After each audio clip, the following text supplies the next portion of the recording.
म्हणता माते कशाचे भय रामा जाईन ज्या स्थळी सुख घना होईल तेथे जय रामाया भुवन त्रयी तुझ विना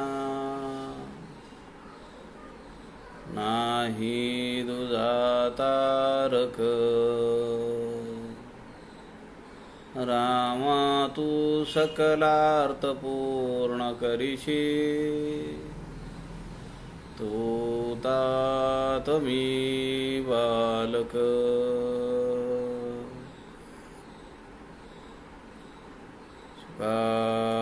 सारिखे पूर्ण वैराग्य ज्याचे वसिष्ठा परी ज्ञान योगेश्वराचे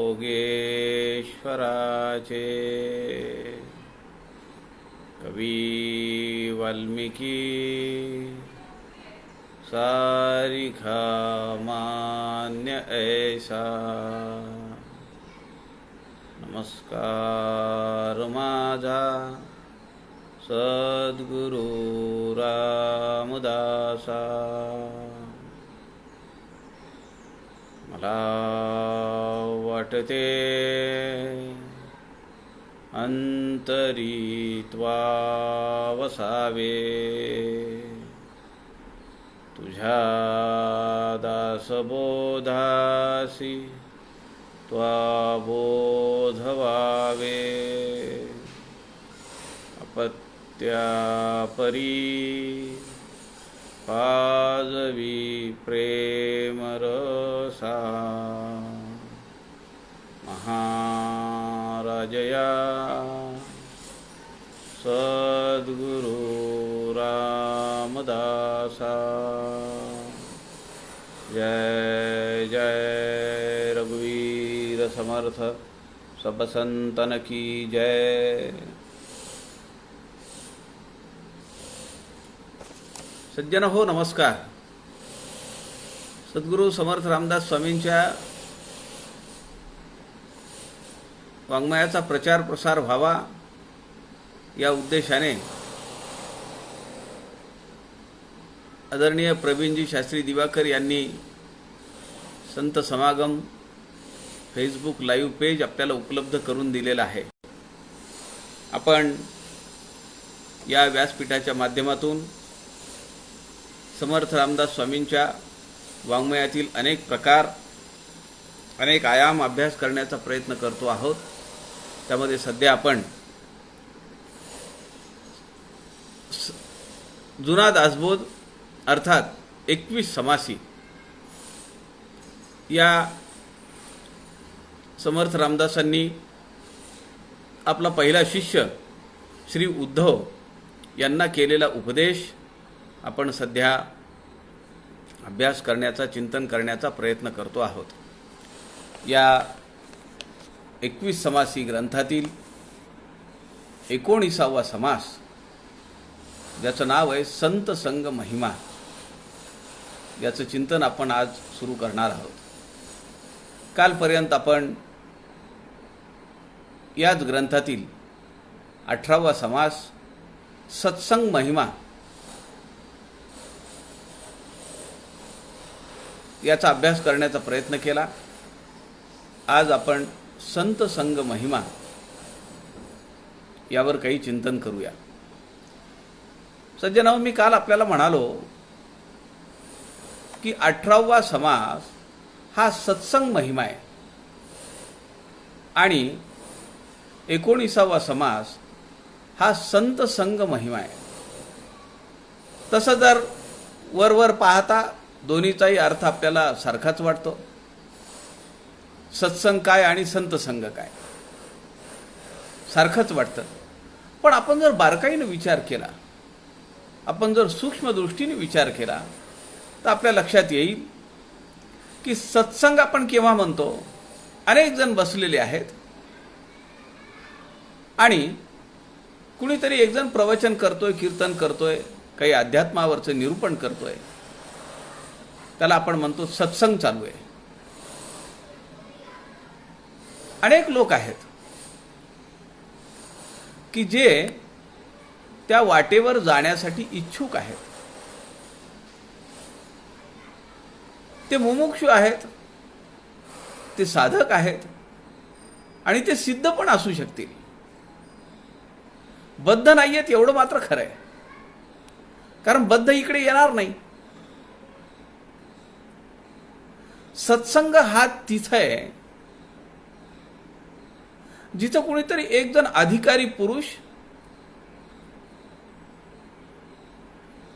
संत रामदास स्वामींनी सांगितल्याप्रमाणे सद्गुरुपदी पोचलेला तो काही निरूपण करतोय आणि ते निरूपण ऐकण्यासाठी अनेक लोक बसलेले आहेत, जे प्रापंचिक आहेत, पारमार्थिक आहेत, मुमुक्षु आहेत, साधक आहेत, सिद्धही आहेत. हा झाला सत्संग महिमा. आपण 18वा समास यामध्ये समर्थांनी जो सांगितला तो सत्संग या शब्दाचा अर्थ असा आहे. 19वा जो समास आहे तो 19व्या समासाचं नाव आहे संत संग महिमा. आता आपल्या लक्षात येईल की सत्संग म्हणजे काय आणि संत संग म्हणजे काय.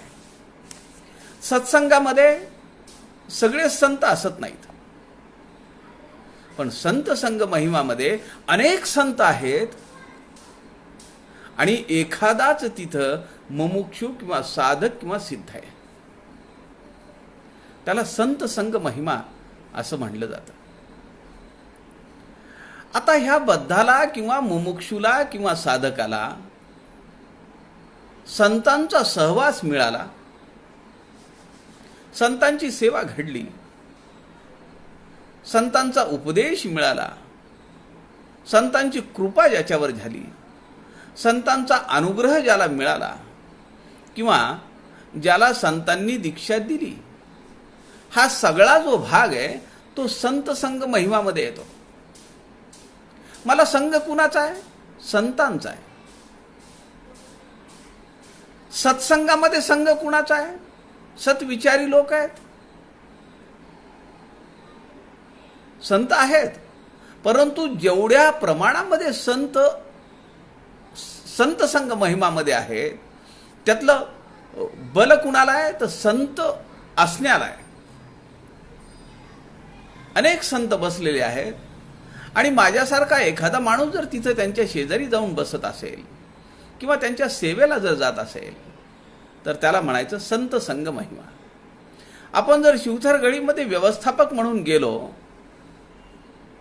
तर आपल्याला काय लाभेल? संत संग लाभेल.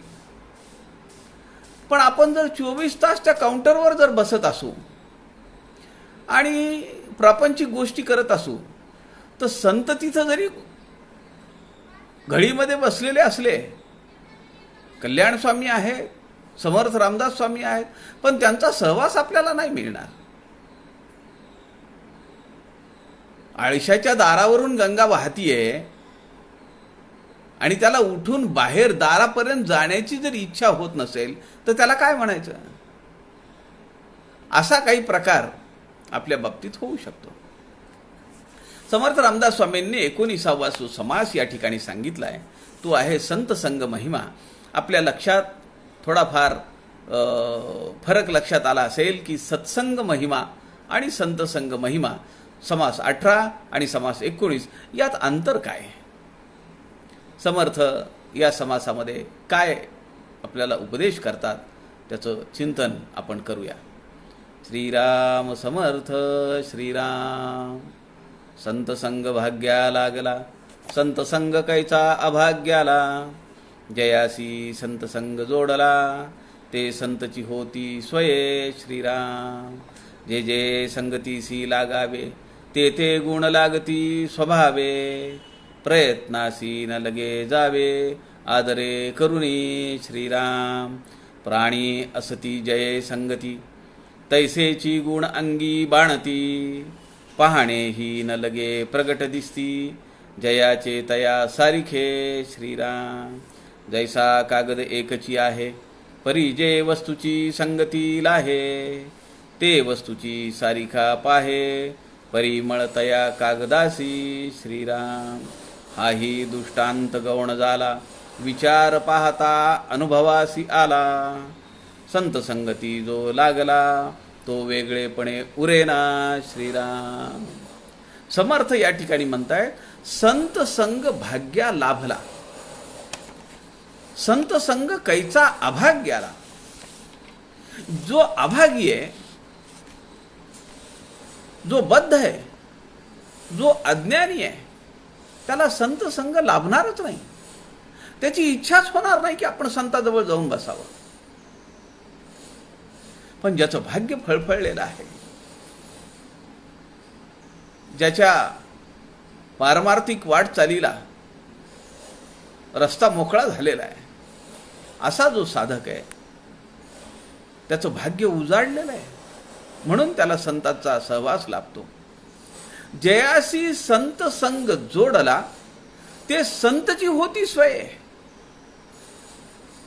ज्यांनी संतांचा सहवास प्राप्त करून घेतला आणि ते त्यात रमले, ते स्वतः संत होतात. आपणासारखे करीती तत्काळ. समर्थ सांगतायत, संतांचा महिमा महर्षी नारदांनी वर्णन केलाय. महर्षी नारद म्हणतात, महात्म्यांचा संग अत्यंत दुर्लभ आणि श्रेष्ठ असतो. एवढंच नव्हे तर त्याचं फळ मात्र अमोघ आहे. महात्म्यांचा संग अत्यंत दुर्लभ आहे आणि तो श्रेष्ठ आहे. समर्थ इथं म्हणतात, संत संग कैचा अभाग्याला. जो अभागी आहे त्याला ते सुलभ होणार नाही, त्याला ते दुर्लभच राहील. आणि ते सामान्य माणसाला मिळत नाही, ज्याची काही साधना आहे, ज्याच्या काही अंतःकरणामध्ये पारमार्थिक वाटचालीवर आपली साधना व्हायला पाहिजे असं ज्याला वाटतं, तीव्रतेने वाटतं. नुसतं वाटून चालत नाही, त्या दृष्टीनं त्यांनी काही आपली तयारी केली पाहिजे. महत् संगस्तु दुर्लभोग मोड मोघश्च. हा सत्संग महत् संगस्तु. संत संग कसा आहे, तो अत्यंत दुर्लभ आहे.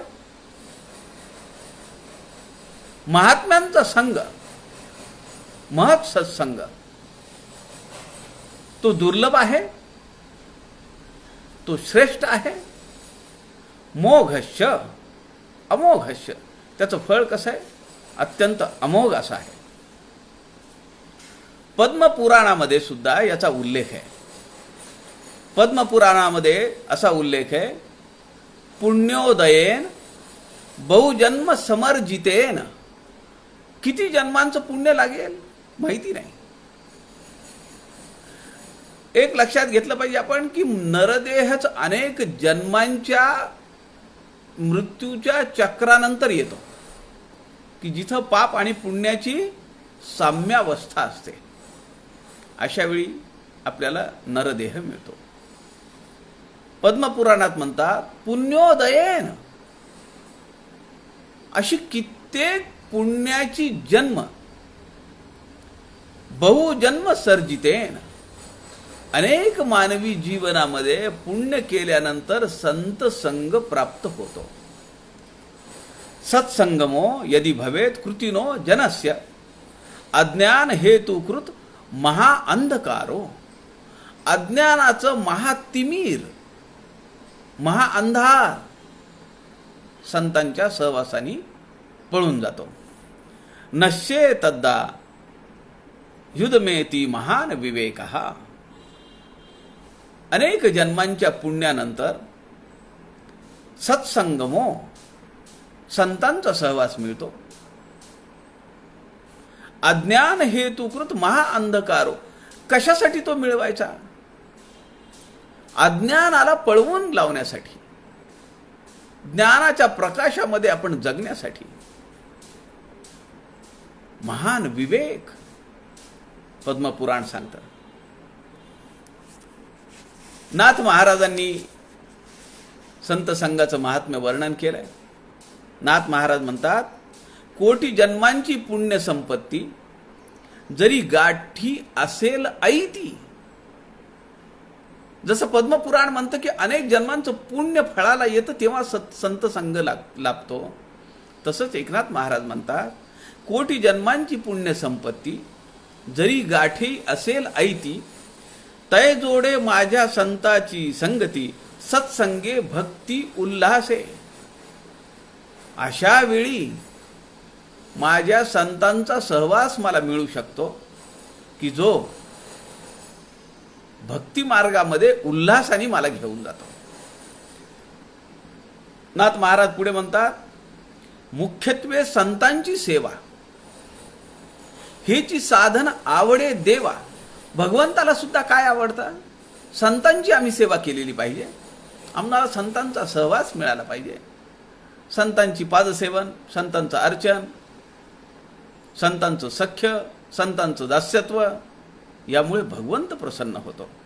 मुख्यत्वे संतांची सेवा हेची साधन आवडे देवा, संत वचने निज भावा, देतुसे तेव्हा निज भक्ती.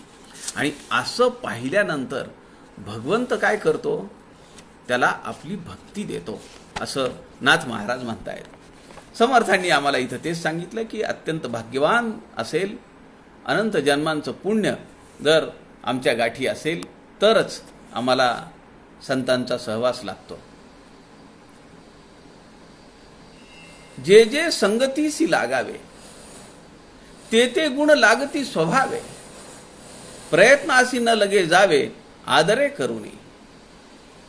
समर्थ दासबोधामध्ये म्हणतात, जे वस्तू परमदुर्लभ, जयेचा अलभ्य लाभ, तेची होये सुलभ, संत संगे करुणी. श्रीराम.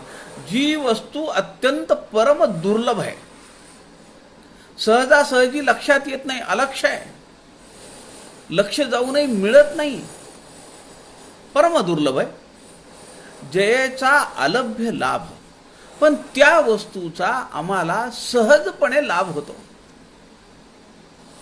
सहजपणे ती वस्तू प्राप्त होते आम्हाला. तेची होय सुलभ, संत संगे करुणी. संतांचा सहवास मिळाला, संतांची सेवा जर आमच्या हातून घडली तर आम्हाला त्यांच्या सहवासामध्ये राहून आम्हाला जी अलभ्य वस्तू आहे, अत्यंत दुर्लभ आहे, ती सहजपणे मिळेल. जे जे संगतीसी लागावे. मग आता कोण संगतीला लागू शकतो? जे जे संगतीसी लागावे, ते ते गुण लागती स्वभाव. संतांचे गुण आपसूक आमच्या अंगी बाणवतात. प्रयत्नासी न लगे जावे. फार तिथं त्रास घ्यायची गरज नाही, फार कष्ट करायची गरज नाही, सहजपणे ते गुण आमच्या अंगी येतात. परमपूजनीय अक्का स्वामींच्या जीवनातला एक प्रसंग मी वाचत होतो.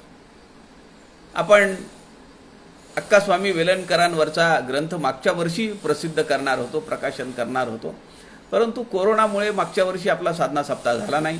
मग असं ठरवलं की आपण समीक्षकांच्या मेळाव्यामध्ये मार्च 2021 मध्ये आपण तो ग्रंथ प्रकाशित करूया. परंतु आपल्याला माहिती आहे की यावर्षी तीच अडचण आपल्याला आली. आता ग्रंथ तयार आहे, फक्त प्रकाशनाच्या तारखाच 2 वेळा मी बदलल्या. मी ते सहज चाळत होतो आणि संतांचा गुण आम्हाला कसा लागतो? संतांच्या सहवासात आल्यानंतर तो गुण आपसूक आमच्या अंगीला येतो. त्याच्यासाठी समर्थ म्हणतात, फार प्रयत्न करायची गरज नाही. अक्का एका ज्यांनी लेख लिहिला आहे, आता मी बरेच ते चाळत होतो त्यामुळे मला नाव माहिती नाहीये कुणी लिहिलंय हे, पण त्या ग्रंथामध्ये त्यांचा लेख आपण घेतलेला आहे. आणि अक्का त्यांच्या घरी उतरल्या, भागवत झालं. भागवताच्या समारोपाच्या दिवशी 2 साड्या, अक्का 9 वारी पांढरी लुगडी घालत, 2 लुगडे पांढरे अक्कांना समारोपाच्या दिवशी आले. आज समारोप झाला, दुसऱ्या दिवशी सकाळी निघायचे. निघताना अक्कांनी काय केलं असेल? आपल्या हँडबॅगमध्ये असलेल्या 2 लुगड्यांच्या घड्या त्या घरातल्या दोघींच्या हातात ठेवल्या, सासासुनांच्या हातात ठेवल्या. या म्हणाल्या, अहो 2 काय करायची, ती एक द्या ना, तो प्रसाद आहे आमच्यासाठी. अक्कांनी उत्तर दिलं, काल भागवताचा समारोप झाला, कृष्णाने माझ्यासाठी वस्त्र पाठवली 2. मग आता ती 2 वस्त्र माझ्या बॅगमध्ये बसत नाहीत. माझ्या बॅगमध्ये केवळ 2च वस्त्र बसतात. ती 2 वस्त्र घेतली तर 4 होतील. म्हणून मला ही 2 वस्त्र रिकामी करावी लागली. त्या बाईंच्या मनावर एवढा परिणाम झाला. त्या म्हणाल्या, माझ्या कपाटातली जी थप्प्या लागलेल्या होत्या साड्यांच्या, त्या मी पहिल्यांदा रिकाम्या केल्या. माझं कपाट मी रिकामं केलं. बघा संतांचा सहवास कसा असतो. परमपूजनीय अक्का स्वामी तिथून निघून गेल्या. फार कष्ट घ्या, अहो त्यात गेल्या निघून. जाताना त्यांनी आपल्या पिशवीतल्या 2 साड्या त्या घरामध्ये दिल्या सासूसुनांना, आणि नवीन जे आलेलं होतं वस्त्र ते आपल्या पिशवीमध्ये ठेवलं. त्यांनी लिहिलं की मी अक्का गेल्यानंतर माझ्या कपाटामध्ये ज्या थप्प्या लागलेल्या होत्या साड्यांच्या, ते मी कपाट माझं रिकामं केलं. आपल्या कपाटातल्या थप्प्या ज्या साड्यांच्या लागलेल्या आहेत, कपाट उघडल्याबरोबर धडधड धडधड अंगावर आपल्या पडतं. सगळ्यांच्या घरात आहे हे. अहो हे कपाट रिकामं करणं ही साधी गोष्ट आहे का? पण ती सहजपणे घडून गेली. सर या ठिकाणी म्हणतात, प्रयत्नासी न लगे जावे, आदरे करूनी.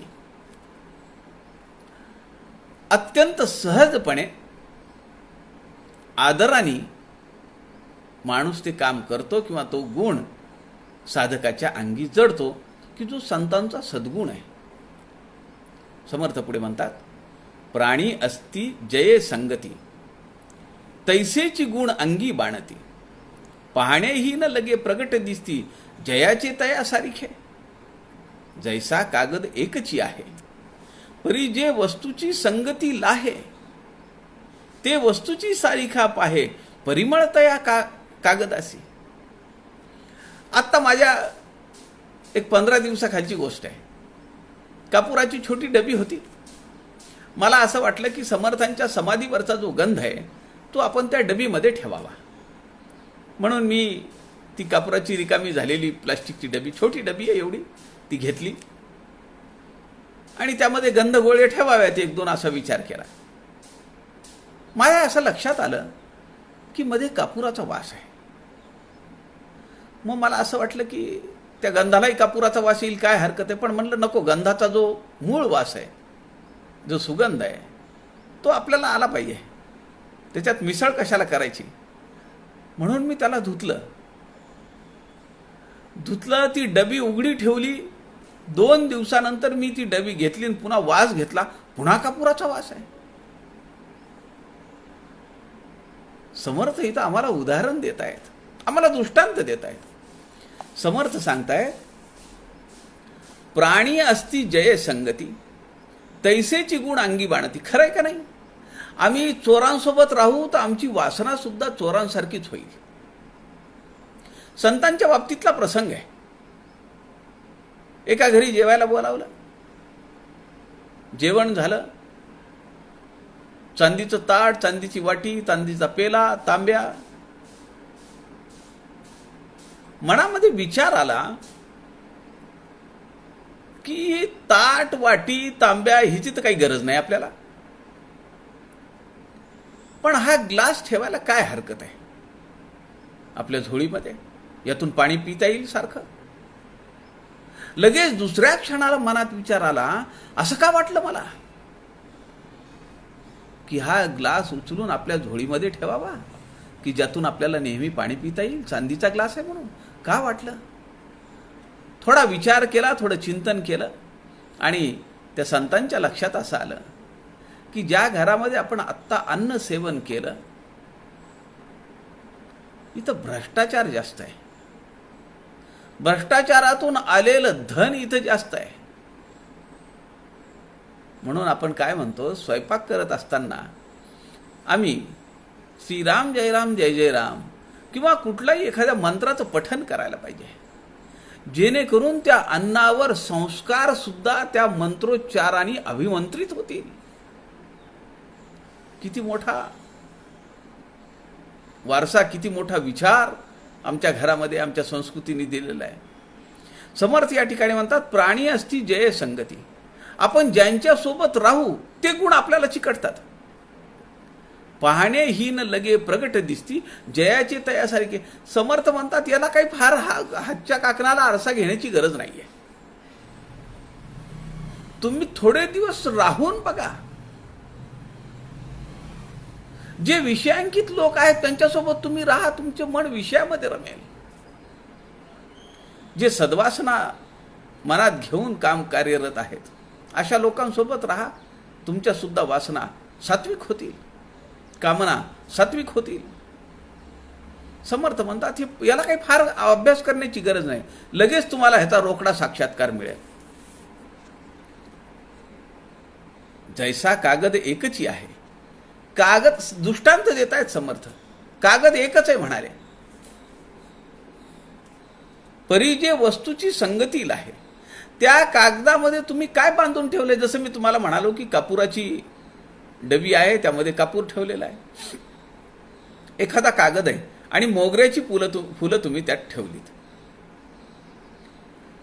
थोड्या वेळाने ती मोगऱ्याची फुलं आपण देवाला वाहिली आणि सहज त्या कागदाचा वास डोळ्यासमोर आला, नाकासमोर आला, तर त्या कागदामधून तोच मोगऱ्याचा सुगंध दरवळत होता. ते वस्तूची सारखा पाहे परिमळ तया कागदासी. तुम्ही बुक्का ठेवला कागदामध्ये, त्या कागदाला बुक्क्याचा वास येईल. समर्थ म्हणतात, संतांसोबत जर तुम्ही राहाल तर संतांचे सद्गुण, संतांचे गुण तुमच्या अंगी बांधतील. दासबोधामध्ये समर्थ त्याचा आपल्याला प्रचिती देतात. चिरले वाळाग्रतेही प्रकाशी, परी तो दाखविना वस्तुशी, ते जयाचेनी साधकासी, प्राप्त होये श्रीराम. काय प्राप्त होईल साधकाला? संतांच्या सहवासातून काय प्राप्त होईल? चिरले वाळाग्र तेही प्रकाशी. समर्थ सद्गुरूंना, संतांना सूर्याची उपमा देऊ पाहतायत की सूर्याच्या प्रकाशामध्ये केस चिरलेला आहे. केस, आता केसाची जाडी किती आहे, पण ते जर चिरलेलं असेल तर ते सुद्धा सूर्यप्रकाश दाखवतो. एवढं महात्म्य त्या सूर्याच्या प्रकाशाला आहे. चिरले वाळाग्र तेही प्रकाशी, परी तो दाखविना वस्तुशी. पण तो सूर्याचा प्रकाश परब्रह्माला दाखवू शकत नाही. ते जयाचेनी साधकासी प्राप्त होय. कुणापासून प्राप्त होईल? परब्रह्माची, परब्रह्म स्वरूपाची तदाकारता, त्याची प्रचिती कुणामुळे सिद्ध होईल, कुणामुळे प्राप्त होऊ शकते? समर्थ सांगतात, तेची वस्तू संत संगे स्वानुभव कळो लागे, त्याचा महिमा वचनी सांगे ऐसा कवणो. अहो, या संतांची महत्ती कशी सांगायची, संतांचं महात्म्य कसं सांगायचं? तेची वस्तू अनेक उदाहरणं वर दिलेली आहेत आणि मग खाली लिहिले, तेची वस्तू परब्रह्म स्वानुभवे कळो लागे. त्याचा अनुभव येतो, ते समजायला लागतं, ते आकळायला लागतं, ते दिसायला लागतं, त्याचा अनुभव यायला लागतो, त्याची प्रचिती यायला लागते. कशामुळे? संतांच्या सहवासामुळे. म्हणून 19वा समास 21 समासी दासबोधामध्ये संतांचा सहवास आमच्या जीवनामध्ये किती आवश्यक आहे ते अधोरेखित करतोय. अशा संतांचा महिमा समर्थ म्हणता, त्याचा महिमा वचनी सांगे ऐसा कवणू. कुणाला हे सांगता येईल एवढं महात्म्य त्या संतांचं आहे. आपण पाहिलंय की त्या कागदामध्ये तुम्ही बुक्का ठेवलेला असेल, बुक्क्याचा वास येतो. मोगऱ्याची फुलं ठेवली असतील, मोगऱ्याचा वास येतो. आपण ज्याच्या सहवासात जातो तो वास आमच्या अंगाला जडतो. समर्थ म्हणतात, संतांच्या सहवासात जर गेलात तर संतांचे सद्गुण तुमच्या अंगी जडतील. फूल मातीत पडतं. पारिजातकाच्या झाडाखाली पारिजातकाच्या फुलांचा सडा पडतो. सकाळी सकाळी आपण फिरायला वगैरे जातो तेव्हा पाहतो असंख्य फुलं अशी सडा टाकलेला असतात. अत्यंत मोहक दृश्य ते दिसतं. केशरी रंगाच्या दांडी असलेलं ते फूल अत्यंत कोमल फूल आहे. पण आणि तिथून जाताना आपल्याला तो गंध आपल्याला तो जाणवतो, पारिजातकाच्या फुलांचा सडा पडलेला. आता ती खालची माती जर घेतली तुम्ही तर मातीला फुलाचा वास आहे. पण असं कधी झालंय का फुलांनी मातीचा वास घेतलाय? ज्या दोऱ्यामध्ये फुलांना आपण गुंफलेला आहे, आज देवाला हार करायचा आहे, जाई जुई निशिगंध मोगरा अशा फुलांनी आम्ही दोऱ्यातून ही सगळी फुलं ओवली आणि भगवंताला तो हार घालण्यासाठी सिद्ध केला. लक्षात असं आलं की घरामध्ये कुणीतरी एक सुरेख बाहेरून तयार करून आणलेला हार आहे. मग मनात असा विचार आला की राहू दे, ही फुलं काढून ठेवूया आपण. नको, आपण असं करू, पूजा झाल्यानंतर वाहण्यासाठी म्हणून ही फुलं आपण बाहेर ठेवू. प्रत्येकजण शेवटी फुलं वाहील आणि म्हणून आपण त्या दोऱ्यातून ती सगळी फुलं काढली. ज्या दोऱ्यामध्ये फुलं ओवली होती त्या दोऱ्यातून ती फुलं सगळी बाहेर काढली. आता त्या दोऱ्याला वास आहे का नाही त्या फुलांचा? किती वेळ ती फुलं तिथं होती, पण दोऱ्याने फुलांचा वास घेतला. समर्थ म्हणतात, कागद ज्या कागदामध्ये तुम्ही बांधून ठेवलेले बुक्का असेल, गुलाल असेल, फुलं असतील, त्या सगळ्याचा गंध कागदाला येतो. आपण लक्षात आला असेल आपल्या, कागदासारखं आमचं जीवन आहे आणि फुलांसारखं जीवन हे संतांचं आहे. जेवढा वेळ कागद त्या संतांच्या सहवासात राहील, जेवढा वेळ आमच्या साधकाचं जीवन, जेवढा काळ तो संतांच्या सहवासात घालवील, तेवढा त्याला संतांची सद्गुण जास्तीत जास्त चिकटली जातील. समर्थ पुढे म्हणतात, हाही दृष्टांत गौण झाला, विचार पाहता अनुभवासी आला, संत संगती जो लागला तो वेगळेपणे उरेना. समर्थ म्हणतात, मी तुम्हाला दृष्टांत दिला, पण हा दृष्टांत हीन आहे. ही उपमा 100% लागू पडत नाही. का नाही लागू पडत? समर्थांनी सद्गुरूचं वर्णन करताना किती उपमा दिल्या हो. समुद्र, सूर्य, मेरू, परीस, सुवर्ण, किती किती उपमा दिल्या. चंद्र, किती उपमा दिल्या. आणि समर्थ शेवटी असं म्हणतात की या उपमा त्याला लागू पडत नाहीत. सद्गुरु वर्णवे ना. तसं संतांचं महात्म्य आहे. समर्थ म्हणतात, अरे हो, मी तुम्हाला सांगितलं, मी असं बोलून गेलो तुम्हाला आणि एक दृष्टांत दिला की कागदामध्ये तुम्ही जे ठेवाल, फुलं ठेवली तर त्याचा वास येतो, बुक्का ठेवला तर त्याचा वास येतो, जी वस्तू ठेवली त्याचा परिमळ, सुगंध त्या कागदाला लागतो. पण समर्थ पुढे म्हणतात, हाही दृष्टांत गौण झाला. दृष्टांत नाही पटला, नाही बरोबर, चुकलं माझं. विचार पाहता अनुभवासी आला. संत संगती जो लागला तो वेगळेपणे उरेना. अहो म्हणाले कागद थोडा वेळ सुगंध देईल, आणि मुळात फूल आणि कागद वेगळा आहे. ज्या कागदामध्ये तुम्ही फुलं बांधून आणली तो कागद वेगळा आहे आणि फुलं वेगळी आहेत. साधकाचं जीवन वेगळं आहे आणि साधूचं जीवन वेगळं आहे. पण जर साधकाला संतांचा सहवास मिळाला, संत संग मिळाला, तर एक दिवस असा येतो की ते कागद आणि फूल यामध्ये अंतरच राहत नाही. आता ते भौतिक दृष्टीने अंतर आहे. म्हणून समर्थ या ठिकाणी म्हणतात की ही उपमा गौण आहे. ही जी काही मी दृष्टांत दिला, ही जी काही उपमा दिली, ही काही पटलेली नाही आहे, ही चुकीची आहे, ही गौण आहे. कागदासी परिमळ लागला, नव जाये जरी जडोन गेला, परी तयाच्या कागदपणाला तोटा नाहीये की. अहो कागद तर शेवटी कागदच राहतो. परिमळ तो जो सुगंध आहे फुलाचा, ज्या त्या वस्तूचा, थोडा वेळ राहतो आणि नंतर तो उडून जातो.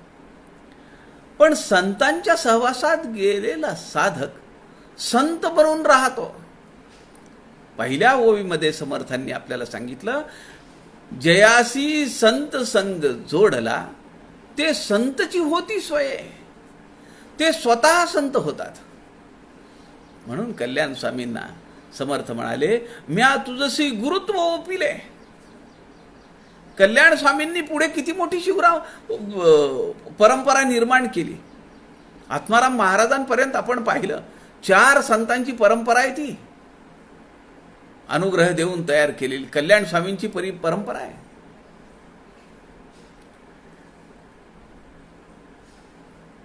कागदासी परिमळ लागला, नव जाये जरी झडोन गेला, परी तयाच्या कागदपणाला तोटा न ये की. कागद तर कागदच राहतो, पण साधक तसा होत नाही. माझा एक अनुभव तुम्हाला सांगतो. किती वर्ष झाली असतील, एक साधारण 10-12 वर्ष तर सहज झाली, जास्तच झाली असतील. मी गडावर गेलो, समर्थांच्या समाधीला अभिषेक केला आणि आदरणीय मोहन बुवा तेव्हा तिथं होते. मी विनंती केली की बुवा,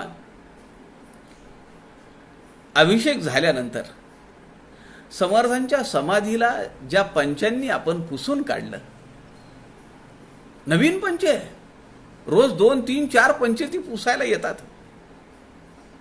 सचैल स्नान झालेलं आहे समर्थांचं, स्वामींचं अभिषेक झालेला आहे. तासभर अभिषेक चालतो महाराज. आणि त्यानंतर स्वच्छ धुतल्यानंतर समाधी, पाण्याचा एक थेंबही कुठे राहणार नाही अशी काळजी घेतली जाते. आणि तुम्हाला मी सांगतो की ते समाधी पुसत असताना त्या पंचानी अत्यंत हळुवारपणे पुसलं जातं, की जसं काय समर्थांना आत्ता आपण अभ्यंग स्नान घातलेलं आहे, कसं पुसणे नव्हे, अत्यंत हळुवार हाताने त्या समाधीला पुसलं जातं.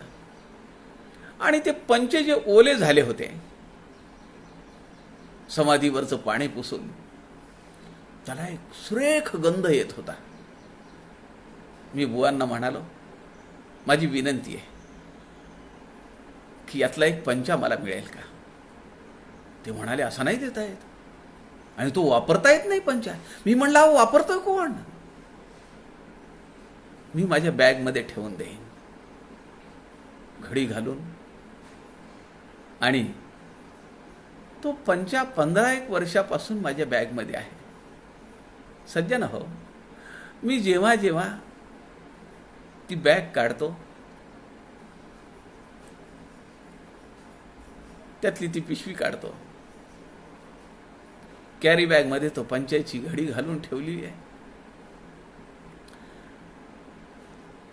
त्या कॅरी बॅगमधून तो पंचा काढतो आणि तो पंचा माझ्या नाकाजवळ नेतो. 15 वर्षाखालचा जो गंध आहे, जो सुगंध आहे समर्थांच्या समाधीला पुसलेला, तो गंध आजही त्या पंचात आहे. बुवांना असं वाटलं की मी तो खांद्यावर ठेवीन, अंगावर घालीन. पण माझ्या मनात तेव्हा एक स्वार्थ येऊन गेला. हा पंचा आपल्या अंतिम यात्रेच्या वेळी आपल्या अंगावर जर पांघरलेला असेल तर, आणि ती सुप्त इच्छा ठेवून मी तो पंचा माझ्या बॅगमध्ये ठेवलेला आहे. जर सांगता आलं तर मी सांगेन की माझ्या अंतिम यात्रेच्या वेळी समर्थांच्या समाधीला अभिषेक केल्यानंतर ज्या पंचानी ते पुसलेलं आहे सगळं, समर्थांनी वापरलेला तो पंचा, समर्थांच्या समाधीला स्पर्श झालेला तो पंचा, तो जर आपल्या या नश्वर देहावर पांघरलेला असेल तर हा देह भले ते प्रेत आहे, भले ते अचेतन देह आहे, पण त्याची दिशा काय असेल? लोकांना तो एक नश्वर देह वाटेल, पण त्या ज्या देहावर तो पंचा पांघरलेला आहे त्या देहाचं पावित्र्य किती वाढेल. ती सुप्त इच्छा मनात ठेवून 15 वर्षापेक्षा जास्त वर्ष झाली आहेत तो पंचा मी माझ्या बॅगमध्ये ठेवलेला आहे. आजही तोच सुगंध आहे, आजही तो सुगंध आहे. आत्माराम महाराजांनी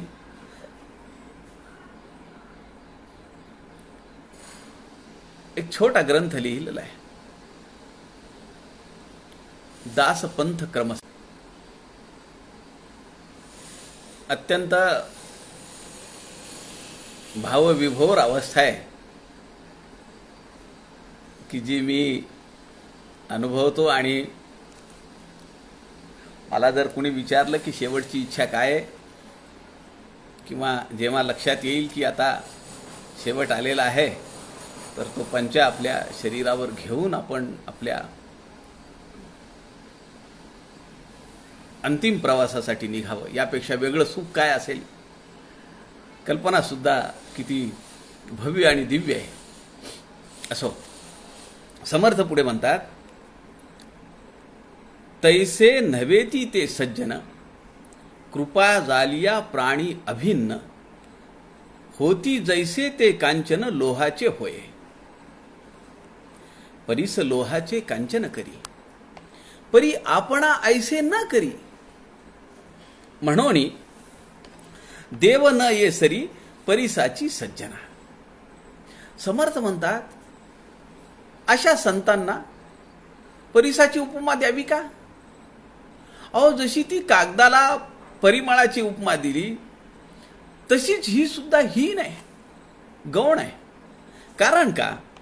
समर्थ म्हणतात, परीस लोहाचे कांचन करी. परीस काय करतो? लोखंडाच्या तुकड्याचं सोनं करतो. परी आपणा ऐसे न करी. पण परिसाचा जो परिसत्वाचा जो गुण आहे तो त्या लोखंडाचं सोनं झालेल्या तुकड्याला मिळत नाही. त्याचं सोनं झालंय, पण त्या सोन्याच्या तुकड्याने जर लोखंडाला स्पर्श केला तर त्याचं सोनं नाही होत. म्हणून देव न ये सरी, परिसाची सज्जना. ही सरी म्हणजे उपमा. परिसाची उपमा देता येत नाही. कारण आपल्याला माहिती आहे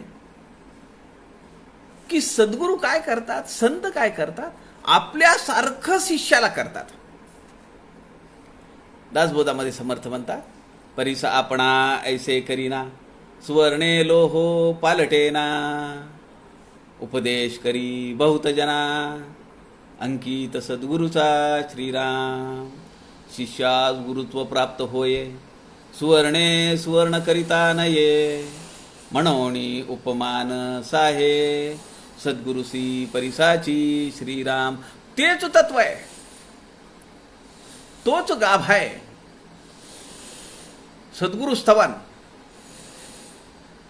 200 समास दासबोधातला दशक 1 समास 3. सद्गुरु स्तवनामध्ये म्हणतात उपमा परीसाची देता येत नाही. परीस आपण ऐसे करीना सुवर्णे लोहो पालटे ना. त्याच्यापासून ज्या लोखंडाचं सोनं झालेलं आहे ते सोनं पुन्हा लोखंडाला लावलं तर त्यापासून सोनं नाही होत. उपदेश करी बहुत जना अंकित सद्गुरूचा. परंतु सद्गुरूंनी जर कृपा केली तर तो मात्र अनेकांना उपदेश करू शकतो. आपण ऐसे करीती तात्काळ. म्हणून समर्थांनी या 19व्या समासातल्या पहिल्या ओवीत सांगितलं, जयासी संत संग जोडला ते संतची होती स्वय. ते स्वतः संत होऊन जातात. शिष्यास गुरुत्व प्राप्त होय. शिष्य राहत नाही, तो गुरु होतो. सुवर्णे सुवर्ण करिता नये म्हणून उपमा न साहे सद्गुरुसी परिसाची. परीस लोहाचे कांचन करी परी आपणा ऐसे न करी म्हणून देव न ये सरी परिसाची सज्जना. संतांना परिसाची उपमा देता येत नाही. ना तरी चंदन असे तो वृक्षासी करी आपणा ऐसे तेथे पाहता भेद नसे तैसे हे सज्जना. चंदनाचं दृष्टांत समर्थ देतात. चंदन आणि इतर झाडांमध्ये चंदन जिथं लागलेलं आहे त्या इतर झाडांना सुद्धा सुगंध येऊ शकतो. त्या झाडांना सुद्धा चंदनासारखा सुगंध येतो. समर्थ म्हणतात तेथे भेद पाहता भेद नसे तैसे हे सज्जना. पण जसं वृक्ष वेगळे आणि चंदन हे वेगळंच आहे. वास थोडा वेळ येईल पण ते चंदनाचं लाकूड नाही होत. वर्षानुवर्षे एकत्र वाढतायत पण चंदन आहे. वास सुद्धा येईल थोडा वेळ, तो परिमळ येईल, चंदनासारखं वाटेल पण चंदन नाही होऊ शकत. समर्थ म्हणतायत तेथे पाहता भेद नसे तैसे हे सज्जन. पण या सज्जनांच्या सोबत जर आपण राहिलो तर त्यांच्यात आणि आपल्यामध्ये भेद राहत नाही. आपणही संत होऊन जातो, आपणही सद्गुरू होऊन जातो. आपल्यालाही ते गुरुत्व प्राप्त होऊ शकतं. परी तेथेही भेद आहे हे तू विचारून या पाहे. मुख्य चंदन पण न लाहे तया वृक्षाचे अंगी. त्या वृक्षाला शेजारी जो वाढलेला वृक्ष आहे त्याला गंध येईल, चंदनाचा परिमळ येईल, पण ते चंदनाचं लाकूड नाही होऊ शकत, ते चंदनाचं खोड नाही होऊ शकत. हा भेद आहे. परंतु संतांसोबत राहिल्यानंतर हा शिष्य आणि हा सद्गुरू, हा सेवक आणि हा स्वामी, हा सद्गुरू आणि हा दास असं होऊ शकत नाही. म्हणून संत संग महिमा वेगळ्या पद्धतीने समर्थांनी या 21 समासी दासबोधामध्ये मांडलेला आहे. हा 19वा समास आहे. उरलेल्या ओव्यांचं विवेचन आपण उद्या दुपारच्या सत्रामध्ये 3 वाजता पाहूया. आपल्या सगळ्यांच्या हृदयस्थ परमेश्वराला वंदन करतो. झालेली सेवा समर्थांच्या चरणी अर्पण करतो. जय जय रघुवीर समर्थ.